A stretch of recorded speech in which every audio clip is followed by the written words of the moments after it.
Hello students, জ্ঞানজ্যোতি coaching সেন্টারের পক্ষ থেকে তোমাদের সকলকে জানাই আরো একবার স্বাগত।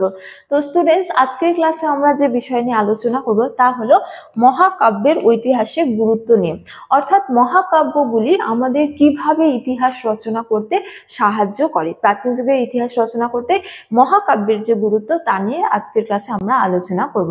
তো আলোচনা শুরু করার পূর্বে তোমাদের বলে রাখি, তোমরা যারা যারা WBSU ইউনিভার্সিটির অন্তর্গত বিভিন্ন কলেজগুলোতে ফার্স্ট সেমিস্টারে পড়াশোনা করছো, তোমাদের যাদের যাদের মেজর হিস্ট্রি রয়েছে তাদের পেপার 1 এর একটি গুরুত্বপূর্ণ টপিক নিয়ে আজকে আমরা আলোচনা করব।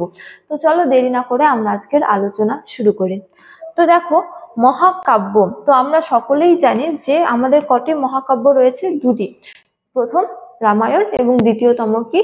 মহাভারত। ঠিক আছে, তো এই যে রামায়ণ ও মহাভারত দুটি মহাকাব্য, এই দুটি মহাকাব্যই কিন্তু আমাদের প্রাচীন ভারতের ইতিহাস রচনা করতে সাহায্য করে। ঠিক আছে, যেমন দেখো, প্রথমত বলা হয়েছে রামায়ণ সম্পর্কে আলোচনা করব যে রামায়ণ কে রচনা করেছিলেন। তো এক্ষেত্রে বলা যায় যে বাল্মীকি রচনা করেছিলেন। ঠিক আছে, রামায়ণ।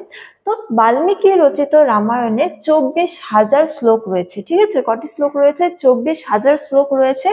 এবং এই রামায়ণের বিষয়বস্তু কি? তো রামায়ণের মূল বিষয়বস্তু হলো যে অযোধ্যার রাজা দশরথের জ্যেষ্ঠ পুত্র রাম ও তার পরিবার বর্গকে নিয়ে বিভিন্ন রাজনৈতিক ও সামাজিক কার্যাবলীর সম্পাদন। ঠিক আছে, তো রামায়ণ কে রচনা করেছিলেন? রামায়ণ রচনা করেছিলেন বাল্মীকি। ঠিক আছে, এবং এই রামায়ণের মূল বিষয়বস্তু কি? রামায়ণের মূল বিষয়বস্তু হলো অযোধ্যার রাজা দশরথের জ্যেষ্ঠ পুত্র রাম ও তার পরিবার বর্গকে নিয়ে বিভিন্ন রাজনৈতিক ও সামাজিক ঘটনাবলী। ঠিক আছে, এছাড়া আমাদের আরেকটি মহাকাব্য রয়েছে, তা হলো কি? মহাভারত।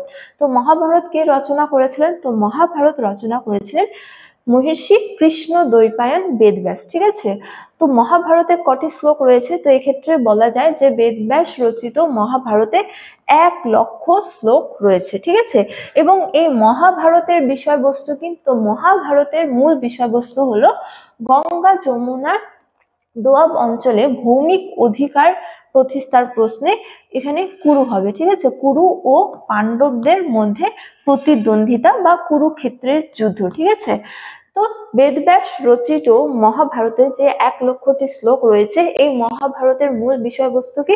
মহাভারতের মূল বিষয়বস্তু হলো গঙ্গা যমুনার যে দোয়াব অঞ্চল, সেই দোয়াব অঞ্চলে নিজেদের অধিকার প্রতিষ্ঠা করার জন্য কুরু এবং কি পাণ্ডবদের মধ্যে যুদ্ধ, বা বিশেষত কুরুক্ষেত্রের যুদ্ধ। ঠিক আছে, তো এই মহাভারত থেকে আমরা কিভাবে ইতিহাস রচনা করতে পারি, বা মহাভারত আমাদের কি কি সাহায্য করে, কিভাবে সাহায্য করে, বা মহাভারত থেকে আমরা কি কি জানতে পারি, অর্থাৎ এর ঐতিহাসিক গুরুত্ব সম্পর্কে বলা যায় যে রামায়ণ ও মহাভারত এই দুটি মহাকাব্য থেকে পরবর্তী বৈদিক যুগের রাজবংশগুলির কীর্তিকলাপ এবং আর্য অনার্য সংঘর্ষ, এছাড়া দাক্ষিণাত্যে আর্য সংস্কৃতির প্রসার এবং সেই যুগের বিভিন্ন সামাজিক, রাজনৈতিক ও অর্থনৈতিক জীবন এবং বিভিন্ন সামাজিক প্রথা, তারপরে বর্ণ ব্যবস্থা এবং সমাজে নারী ও শূদ্রদের অবস্থান প্রভৃতি বিষয় সম্পর্কে তথ্য পাওয়া যায়। অর্থাৎ মহাভারত বা রামায়ণ, এই যে দুটি মহাকাব্য রয়েছে, এই দুটি মহাকাব্য আমাদের বিভিন্ন ক্ষেত্রে একাধিক তথ্য প্রদান করে। যেমন বলা যায় যে বিভিন্ন রাজবংশগুলি, বিশেষত পরবর্তী বৈদিক যুগের যে রাজবংশগুলি ছিল তাদের কীর্তিকলাপ সম্পর্কে জানা যায় এই মহাকাব্য থেকে। এছাড়া আর্য অনার্যদের সংঘর্ষ সম্পর্কে জানা যায়।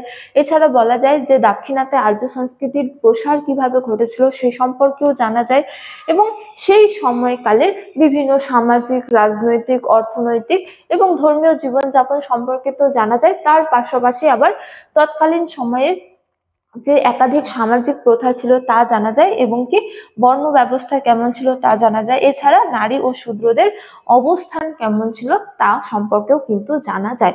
অর্থাৎ এই মহাকাব্যের ঐতিহাসিক গুরুত্ব কিন্তু যথেষ্ট।